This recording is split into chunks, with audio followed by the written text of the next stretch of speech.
사랑하는 우리 푸른 나무 교회 성도님들의 일주일의 삶이 어떠한 삶이었는지 참 많이 궁금합니다. 저는 개인적으로 한 주간 말씀을 준비하면서 많은 생각들이 있었는데요. 그 중에 제가 청소년 사역을 참 오래도록 했습니다. 제가 첫 사역부터 전도사를 시작하면서부터 제가 푸른 나무 교회를 개척하기 직전까지 계속 청소년 사역을 해왔습니다. 그래서 이 청소년 사역을 하면서 가장 마음이 아픈 시기가 언제냐 하면은 12월 달입니다. 왜 12월 달이 가장 마음이 아프냐 하면요. 11월 달에 수능을 칩니다. 11월 둘째 주, 셋째 주, 셋째 주 목요일 날 이렇게 이제 제가 청소년 사역을 안 하다 보니까 이 수능 날짜도 이제 가물가물해지네요. 목요일 지난 이제 11월 달에 이제 시험을 치고 이때쯤 되면은 이제 성적표가 각자에게 주어지는 시기가 옵니다. 그러면은 참 가슴 아프게도 꼭 한 번은 뉴스가 나옵니다. 지난해에도 부산에 있었던 학생이 이렇게 운명을 달리했다라는 뉴스가 나왔고요. 아직까지는 이제 수능 성적이 나와서 비관해서 스스로 목숨을 끊는 그러한 안타까운 소식이 아직은 없어서 참 다행스러운데요. 제가 사역하면서 매년 12월 달에 되면은 매년 그런 뉴스를 꼭 보았습니다. 그래서 사실 12월 달만 되면은 개인적으로 그냥 가깝게는 제가 사역했던 교회 학생들이 그런 일이 생기지 않도록 기도했었고, 멀게는 대한민국 전체에 있는 청소년들이 그러한 마음으로 목숨을 끊지 않기를 바라는 그런 기도를 해왔었고요. 그래서 지난 런 집회 때도 계속해서 예배드리면서 수능 친 날 그날 저녁에 예배드리는 아이들한테도 가슴에 품고 있었던 마음이 제발 성적이 다가 아니다. 제발 그것이 인생의 다가 아니다. 제발 이것 때문에 비관해서 목숨을 끊지 않았으면 좋겠다라는 마음을 품고 그렇게 예배를 드리고 돌아왔었습니다. 여러분들 TV를 보시면은 눈에 가장 많이 들어오는 뉴스가 혹시 어떤 뉴스인지 아시나요? 즐거운 뉴스가 참 많이 들어오면 참 좋겠지만은 우리의 시선을 사로잡고 우리의 귀를 사로잡는 뉴스의 대다수는요, 슬픔에 관한 소식들이고 고통에 관한 소식이고 아픔에 관한 소식들이 참 많이 있습니다. 그래서 뉴스를 볼 때마다 가슴 한편이 참 뭔가 멍하게 되는 순간도 있고, 뉴스를 볼 때마다 왜 저런 슬픔을 당할까? 왜 저런 일이 생길까? 지금도 전쟁이 끝나지 않아서 얼마 전에도 서로 공습하고 난리가 났고, 지금 또 태국하고 그 주변국 캄보디아입니까? 지금 막 서로 공습하고 해서 학교가 파괴가 되고 병원이 파괴되고 많은 사상자들이 생기고 난다라는 그런 전 지구적인 아픔들을 그렇게 뉴스를 통하여서 접합니다. 질문 한 가지 드리고 싶습니다. 이런 뉴스를 접하실 때 여러분들의 마음은 어떻습니까? 여러분들의 그 뉴스를 보는 그 순간에 마음 깊숙한 곳에는 어떠한 감정이 있습니까? 많은 이들이 소망을 품고 살아가고 있습니다. 그러나 뉴스를 통해서 바라보는 장면들은 그 소망이 산산조각 나는 그러한 모습들을 참 많이 목격하게 됩니다. 얼마 전에는 신혼여행을 준비하다가 교통사고를 당해가지고 신혼부부가 다 이 땅을 떠날 수밖에 없는 그러한 뉴스들, 엄마 심부름 갔다가 결국 목숨을 이제 사고를 당해서 하늘나라로 갈 수밖에 없었던 그러한 한 아들의 이야기, 가슴 아픈 뉴스의 이야기들이 참 많이 나옵니다. 그래서 소망을 품고 살아가고 있지만 그 소망들이 산산조각 나는 뉴스를 볼 때 우리의 가슴 한편이 어떠한 감정을 가지고 있는가, 오늘 저와 함께 돌아보는 시간을 좀 가졌으면 합니다. 물론 사람의 이 삶의 관계 속에 깨어지는 것들이, 소망이 파괴되어지는 것들도 참 많이 보지만 좀 더 이것을 확장해서 하나님이 창조하신 이 천지의 창조물들, 하나님이 창세기 1장에 천지를 창조하셨을 때 보시기에 좋았더라라고 고백했던 그 창조된 피조의 세계가, 이 세계가 인간의 욕심으로, 인간의 이기심으로 파괴되어지고 개발이라는 이름 하에, 발전이라는 이름 하에 다 파괴되어져 가고 있는 모습들을 볼 때, 그런 뉴스를 접할 때 혹시 여러분들은 어떠한 감정을 가지고 계시는지요? 아마도 나와 상관이 없다라는 그러한 느낌이 들어서 그냥 팩트, 그냥 어떤 사건, 어떤 사실로 접하는 경우도 있을 거고요. 또 한편으로는 그 사건이 너무나 가슴이 아파서 그냥 뉴스만 보는데, 그 사람의 이야기를 듣는데, 그 사건의 스토리를 듣는데 그냥 눈물이 주르르 흘러내리는. 그래서 얼마 전에, 며칠 전이었죠, 교통사고, 엄마 심부름을 갔다가 교통사고를 당해가지고 하늘나라를 갔는데 그 아이가 가지고 있었던 장기를 기증을 해서 3명이 다시 살아났다라는 그러한 뉴스를 볼 때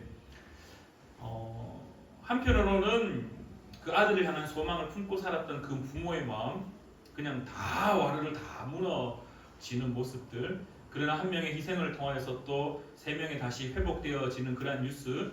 그래서 그냥 한편으로는 가슴이 아프지만 또 한편으로는 삶의 희망을 다시 꿈꾸게 하는, 그래서 그냥 그 뉴스의 글을 보면서 눈물을 흘릴 수밖에 없었던 그러한 모습들.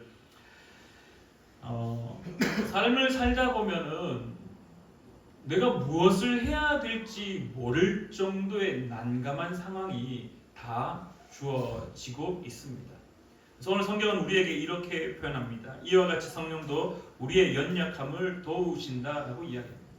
여기에서 우리가 먼저 고민해 보아야 될 것이 바로 이 연약함에 대한 것입니다. 연약함이라는 말은 성경에서도 말하듯이 헬라에서도 이렇게 표현합니다. 말 그대로 힘이 없는 상태, 아무것도 할 수 없는 상태. 뭔가 문제가 발생했습니다. 어떤 사건이 하나 터졌습니다. 근데 그 사건을 마주했을 때, 그 사건을 딱 접했을 때 아무것도 할 수 없는 상태를 오늘 우리 성경은 연약함이라고 표현하고 있습니다. 근데 재미있게 이 연약함이라는 것을 육체적 연약함뿐만 아니라 정신적 연약함까지 포함하고 있으면서 더 나아가 이 말 속에 어떤 의미가 포함되어 있냐면은 이 나약함이라는 것도 포함되어 있습니다. 비슷한 말이죠. 연약함, 나약함, 아무것도 할 수 없는 상태. 근데 여기에서 한 가지 더 추가가 되어 있는데 뭐가 나타나냐 하면요, 비겁함이라는 것도 그 속에 포함되어 있습니다. 왜 연약함이라는 단어 속에 비겁함이라는 말을 포함시켰을까? 여러분들, 연약함은 그냥 나에 대한 표현이에요. 나에 대한. 내가 지금 어떤 문제를 겪었을 때 내가 그 문제를 감당할 수 없어서, 해결할 수 없어서 모든 방법들을 다 총동원했지만은 해결할 수 없는 상태, 심지어 버틸 수조차 없는 상태, 정말 뭘 해야 될지 몰라서 그냥 그냥 정말 힘이 하나도 없는 상태. 그래서 나의 입장에서의 모습. 근데 이 비겁함이라는 것은요, 상대적인 겁니다. 비겁함이라는 것은 관계적인 겁니다. 왜 연약함이라는 말을 그 속에 포함되어 있는 말로 비겁함을 언급할까? 성경의 저자는 아마도 이 헬라어의 의미를 우리에게 상기시키는 것 같습니다. 왜 연약함을, 왜 나약함을 비겁함과 연결 지었느냐? 비겁함이라는 것을 어떤 의미로 오늘 우리에게 주어지냐면요, 어떤 문제가 발생했습니다. 근데 그 발생한 사건을 당면한 사람이 있습니다. A라는 사람이 너무나 힘든 상황을 마주했습니다. 그래서 그것 때문에 힘들어하고 있습니다. 너무나 힘들어하고 있습니다. 근데 B라는 사람이 있습니다. 그 B라는 사람이 그 A의 힘듦을 어떻게 할 때? 모르는 척할 때, 외면할 때, 나에게 주어진 일이 아니기 때문에 그 A가 당면한 일을 그냥 남의 일로 여기는 것을 오늘 성경은 연약함, 또 다른 말로 비겁함이라고 연결짓고 있다라는 겁니다. 그래서 우리가 연약함이라고 표현할 때 그냥 내 입장, 나 너무 힘들어, 나 너무 힘들어, 내한테 주어진 이 문제를 해결하기가 난 너무 벅차. 정말 아무것도 못하겠어. 그냥 나 다 포기할래. 여기까지 우리가 알고 있다라면 오늘 성경 우리에게 한 가지 더 말하기를 무엇을 말하느냐? 누군가가 그 일을 당했을 때 너는 어떻게 할 것이냐는 질문을 오늘 우리에게 하고 있다라는 것입니다. 누군가가 그 연약함으로 인하여서 힘들어할 때 그것을 외면하는 순간 그것을 비겁함이라고 표현하고 그것 자체도 우리의 연약함이라고 성경은 말하고 있다라는 것입니다. 근데 여기에서 이제 오늘 성경에서 우리에게 귀한 은혜를 허락하고 있습니다. 이와 같이 성경도 우리의 연약함을 어떻게 한다고요? 도운다라고 성경은 말합니다. 여러분들 우리 좌우에 계신 분들 인사 한번 하실까요? 하나님의 복을 받은 사람입니다. 자, 함께 인사하십시다. 하나님의 복을 받은 사람입니다. 하나님의 복을 받은 사람입니다. 왜냐하면 하나님이 여러분의 연약함을 도운다라고 말합니다. 근데 도우려면은 한 가지 전제 조건이 있습니다. 뭐냐 하면은 안다라는 겁니다. 안다라는 거. 알고 계시다라는 겁니다. 우리의 연약함을 알고 계시기 때문에 돕는다라는 겁니다. 바로 여기서 비겁함이 등장하는 겁니다. 성령은 절대로 비겁한 분이 아니십니다. 우리의 연약함을 알고 계시면서 더 나아가 어떻게 하느냐? 돕는다라고 성경은 말하고 있습니다. 사랑하는 우리 푸른 나무교회 성도님들, 우리가 뉴스를 통하여서 접할 때마다 그 아픔의 소식을 접할 때마다 가슴을 치며 탄식하는지, 가슴을 치며 애통하는지, 가슴을 치며 아파하는지, 아니면은 아파트가 무너졌네? 건물이 무너져서 몇 사람이 실종되었네? 음주운전으로 인하여서 누군가가 다쳤네? 지난 금요일이었습니다. 여기 그 구구터널 가는 큰 길 아시죠? 여기 대로. 이 대로에 청아람 아파트 바로 있는 이제 군 부대층 말고 청아람 아파트 쪽에 있는 그 큰 길에 BMW가 불이 나가지고 앞에 본네트 앞에 막 이제 엔진 쪽에 불이 막 정말 활활 타오르고 있고 그 이제 차주가 나와서 전화기를 붙잡고 전화를 막 아마 보험회사에 막 전화를 하고 있었겠죠. 그리고 나서 이제 제가 어제 길을 가는데 한쪽에 그 불에 탄 흔적들, 차량 파편들이 막 널브러져 있었어요. 그 소식을 언제 접했냐면은 제가 금요 기도를 준비하면서 이제 저희 차량팀으로 오는 섬기는 이제 전사님이 운전하면서 놀래가지고 그걸 영상을 찍어서 저한테 보여주셨더라고요. 무슨 생각이 들었겠습니까? 그 불에 탄 BMW 그 사람을 보면서 제가 말씀을 준비하면서 또 말씀을 계속 묵상하면서 이 묵상을 계속하면서도 정말 참 비겁한 저를 발견했습니다. 비겁한 저를 발견했습니다. 어떤 저를 발견했냐면은 망했네. 돈 많이 들겠네. 수리비 꽤 나올 텐데. 요 정도 그냥 팩트에 근거한 사실에 근거한 손해 정도까지 그냥 생각했습니다. 그 사람의 아픔이라든지 그 사람의 주어진 상황, 그 사람의 여건들, 그 사람에 대해서 아무것도 사전 지식이 없기 때문에 더 많은 것을 이해할 수도 없고 더 많은 것을 슬퍼할 수도 없다라고 핑계하지만 그냥 한편으로는 그냥 남이었습니다. 그냥 남. 어이구 안타까워라. 어이구 저 차 불나서 이제 폐차해야 되겠네. 어이구 새 차 사서 좋겠다. 뭐 요 정도 수준에 그냥 단지 그 정도 수준. 그러면서 기도회를 다 끝내고 토요일날 다시 말씀 앞에 묵상하기 위해서 앉고 주님 앞에 있는데 그 비겁함이 제가 설교 노트에 적었던 그 비겁함이 딴 사람이 아니라 바로 저였더라고요. 근데 성경은 우리에게 은혜를 주십니다. 위로를 주십니다. 성령님께서는 우리의 이 연약함을 다 알고 계십니다. 근데 그것으로 끝내는 것이 아니라 이제 돕는다라고 성경은 말하고 있습니다. 그래서 제가 여러분들과 함께 이렇게 인사했습니다. 하나님의 복받은 사람입니다.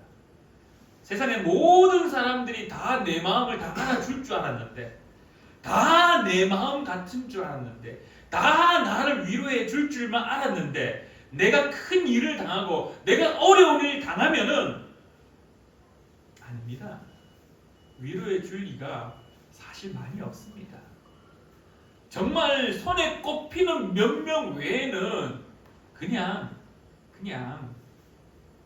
인사 정도 할 뿐입니다. 저희 아버지가 저에게 이런 이야기를 한 적이 있습니다. 기서가 교회에서 사역을 할 때 혹시라도 결혼식에는 참석 못하더라도 슬픈 일이 당했을 때는 어떻게 해서든지 성도님의 그 마음을 같이 공감하기 위해서 달려가야 된다. 그 마음이 저에게는 깊이 새겨져 있습니다. 이 공감해야 된다라는 것이 얼마나 귀한 것인지 그냥 알고 끝내는 것이 아니라 그의 마음을 이해하려고 노력하고 그의 마음과 함께 공감하려고 하고 그의 마음을 함께 위로하려고 하는 그 행위, 그것이 얼마나 중요한지 새삼 공부하고 새삼 느끼고 살아갑니다. 근데 많은 사람들이 장례식장 앞에 가서 조의금을 내고 문상을 할 때 문상은 하지만은 사실 그렇게 크게 마음을 나누는 경우가 사실 많이 없습니다. 여러분들도 아마 문상의 자리를 가보고 경조사의 자리에 가보서 스스로를 잘 아실 겁니다. 그러한 우리의 비겁함들, 그러한 우리의 연약함들을 주님께서는 다 아시고 성령님도 아셔서 그것을 아는 것으로 끝내지 않으시고 이제는 다 알고 있으니 우리에게 직접 오셔서 돕는데 그 돕는 마음을 오늘 성경은 이렇게 표현하고 있습니다. 오직 성령이 말할 수 없는 탄식으로 우리를 위하여 기도한다라고 성경은 말합니다. 말할 수 없는 탄식은 말 그대로입니다.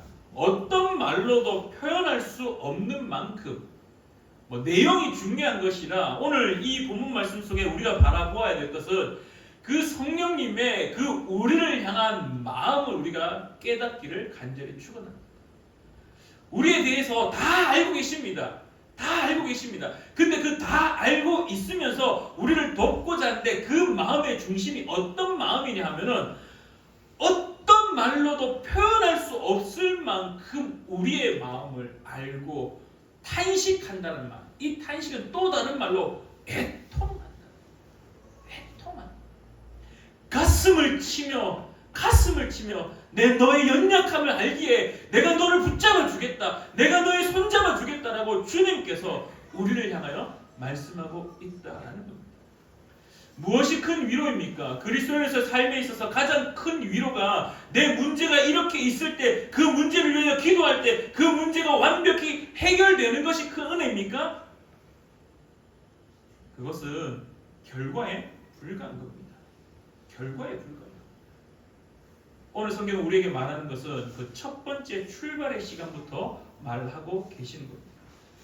우리의 연약함을 알고 계셔서 우리의 연약함을 도우시는데 성령께서 어떻게 도우시느냐, 어떤 마음으로 도우시느냐, 그냥 능력이 있어서 초월자이기에, 전능자이기에, 창조주이기에, 그래 너 문제가 있네, 너 연약하네, 너 나약하네, 너 비겁했네, 너 문제가 있구나, 슬프구나, 그래 너 능력이 있으니 너희를 해결해 줄게.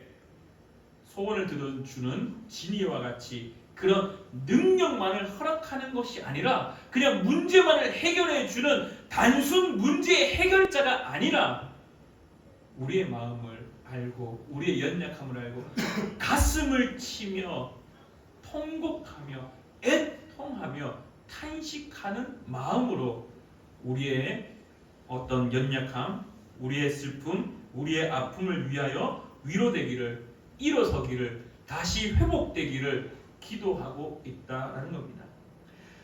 사랑하는 우리 푸른 나무교회 성도님들, 마태복음 5장 4절 말씀에 이런 말씀이 있습니다. 애통하는 자는 복이 있나니 그들이 위로를 받을 것이요. 예수님은 우리에게 가르쳐 주십니다. 어떤 마음을 가르쳐 주시느냐? 애통하는 자는 위로를 받는다라고 이야기합니다. 여러분들, 애통이라는 말, 애통한다라는 것은요, 나에게 애통하는 것뿐만 아니라 관계성에서 드러나는 말입니다. 그래서 그 일을 당한 자, 그 일을 당한 자를 위하여 우리가 애통하는 마음을 가질 때 그들이 위로받는다는 것은 그 일을 당한 사람이 위로를 받는다는 겁니다.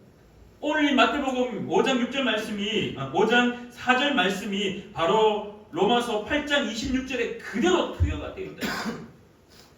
성령께서 우리를 위하여 애통하는 마음을 가지고 탄식하면서 말할 수 없는 탄식으로 기도하실 때 누가 위로를 받는다고요? 우리가 위로를 받는 겁니다. 우리가 위로를. 그래서 여러분들은 하나님의 복받은 사람입니다.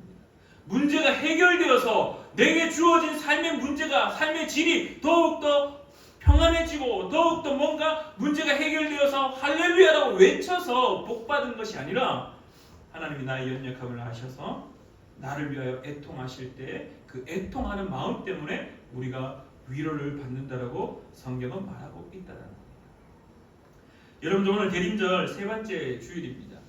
오늘 이 대림절 세 번째 주일날 우리가 품어야 되는 마음이 무엇인가? 주님께서 다시 오실 때까지 품어야 되는 마음, 2000년 전에 예수님이 오셔서 우리에게 품어야 되는 마음들, 그리고 가져야 될 마음, 다시 오실 그 예수 그리스도를 기다리면서 우리가 어떤 마음을 품고 살아가야 되느냐, 어떤 소명을 우리에게 던져주셨느냐라고 질문하시면은요, 바로 말할 수 없는 탄식하는 마음이다. 성령께서 오늘 우리를 향하여서 우리의 연약함을 알고 돕고자 말할 수 없는 탄식으로 위로하고 계십니다. 오늘 우리는 위로받은 자입니다. 오늘 우리는 이미 하나님의 위로함 가운데 있는 자들입니다. 그렇다면 그 위로함을 이제 나의 사명으로, 나의 소명으로 고백하여 나를 통하여 그 애통하는 마음을 통하여서 마음 상한 자들에게 그 위로가 흘러가야 될 줄 믿습니다. 히브리서 2장 18절에 이렇게 말씀합니다. 그가 시험을 받아 고난을 당하셨은즉 시험 받는 자들을 능히 도우실 수 있느니라. 예수님은 전능자셨고 초월자셨고 창조주이시기 때문에 죄 없는 분이시기 때문에 굳이 시험 안 당하셔도 되는 분입니다. 하지만 우리의 마음을 공감하기 위하여서 시험 받는 우리의 삶을 알기 때문에 본인이 직접 그 시험 속에 들어오셔서 시험을 당하시고 그 시험에서 승리하셨기에 시험 받는 우리를 오늘도 여전히 도울 수 있는 능력자라고 말씀합니다. 오늘 우리는 그 은혜를 입은 자입니다. 오늘 우리는 그 은혜를 입은 자로 부름받았습니다. 오늘 우리는 이제 그 은혜를 입었기에 이제 그 은혜를 흘려보내는 자로 여전히 주님은 찾고 계시고 부르신다는 사실입니다. 사랑하는 우리 푸른나무교회 성도님들, 오늘도 당장 뉴스를 틀면은 가슴 아픈 사건들이 나타날 겁니다. 오늘도 여러분의 찻잔의 그 교제, 식탁의 교제, 가정 속에, 직장 속에, 여러분의 삶의 모든 자리에 관계성 속에 교제를 하다 보면은, 이야기하다 보면은 가슴 아픈 이야기들이 흘러나올 겁니다. 그때 쌉티가 되지 않기를 간절히 축원합니다. 여러분들 쌉티가 무슨 말인지 아시나요? 쌉티, 우리 젊은 청년 이제 학생들은 알고 웃는데 그냥 사실만을 공감의 능력이 떨어져서 공감하는 것이 아니라 오히려 해결책을 더 제공하려고 하는 사람이 T 성향을 가진 사람입니다. 근데 저는 이제 요즘 저희 아내로부터 열심히 배웁니다. 오빠, F의 감성을 좀 가져야 돼. 해결책도 중요하지만 공감하는 게 정말 중요해. 공감할 줄 알아야 돼. 오늘 성경은 우리들에게 말씀하십니다. 우리의 마음을 먼저 공감하셨다는 사실. 그러면서 그 공감의 마음을 표현하기를 말할 수 없는 탄식으로 우리를 위하여 기도하고 있다는 사실. 이제 오늘 우리가 그 위로를 받은 자이기에 이제 우리가 애통하는 자가 되어서 복이 있나니 그 고통당하는 자가 위로받는, 그래서 주님 다시 오실 그날까지 이 사명이 우리의 삶 속에서 온전히 이루어지기를 간절히 축원합니다. 기도하겠습니다. 참 좋으신 하나님 아버지, 그리스도인으로서 산다라는 것, 그리스도인으로 부름받았다라는 것, 주님을 따르는 자로 살아간다라는 것, 분명한 이유가 있음을 믿습니다. 주님께서 우리에게 오셔서 우리의 연약함을 알고 그리고 도우셔서 우리가 기도할 수 없는 그러한 상황일 때 아무것도 할 수 없는 상황일 때 그때 성령께서 우리를 다 알고 계시기에 말할 수 없는 탄식으로 우리를 위하여 기도하시고 우리의 마음을 공감하시고 우리를 위하여 가슴을 치며 애통하는 모습을 오늘도 성경을 통하여 배웁니다. 또한 우리를 위로하시는 그 하나님의 은혜를 깨닫습니다. 이제 우리가 먼저 위로받은 자이기에 우리가 그 위로를 경험한 자이기에 이제 더 나아가 우리가 세상을 향하여서 애통하는 자가 될 수 있도록 주님 도와주시옵소서. 주님이 이 땅을 바라보시며 애통하시고 예수 그리스도께서 예루살렘 성전의 무너짐을 바라보시며 눈물을 흘리셨던 그 말씀처럼 오늘도 우리가 이 세상을 향하여 무너져가고 있는 소망이 파괴되어져 가지고 산산조각 나는 그 삶의 모습들을 가진 자들을 위하여 그 마음을 공감하며 애통하며 그들을 위하여 하나님의 도움이 있기를 기도하는, 그리하여 그들의 삶 속에 무너짐으로 더 깊은 수렁에 빠지는 것이 아니라 하나님의 위로를 경험하는 귀한 은혜 또한 우리가 바라볼 수 있도록 주님 도와주시옵소서. 오늘도 그 애통하는 마음을 가지기를 간절히 구하는 사랑하는 우리 푸른나무 교회 되기를 간절히 구하며 살아계셔 역사하시는 예수님의 이름으로 기도드립니다. 아멘.